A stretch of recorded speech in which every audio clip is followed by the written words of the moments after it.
can honestly say, they're the best group of singers that I've had all day. Is this your first one? Yes.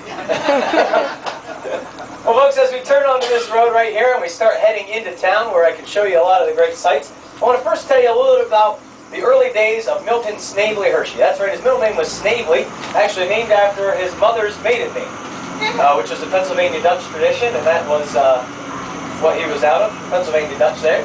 So Milton Snavely Hershey was actually born in a house that was not very far from here at all in 1857. We're actually going to visit that house just a little bit later on here in the tour. And he was born to Henry and Fanny Hershey.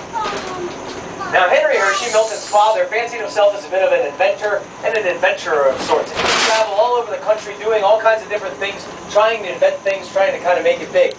Now, some of the things that Henry Hershey actually did invent were the coin-operated vending machine, formulated some of the first medicated cough drops. He actually brought trout hatcheries to this area from his travels out west, and a number of other things. Unfortunately, even though he had a lot of great ideas, he wasn't a very good businessman, and he didn't make a lot of money. And because of all this traveling, young Milton actually grew up in a pretty unstable and fairly poor home environment, actually, growing up.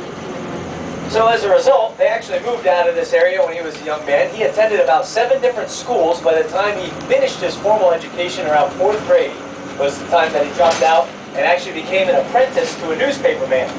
We did that for a couple of years, and when he was only 15 years old, he got another apprenticeship with a candy maker named Joseph Royer down in Lancaster, Pennsylvania, just about 30 miles from here in Amish country. And this is where he learned to make caramels and other confectionery products, and his love of candy began there in Lancaster.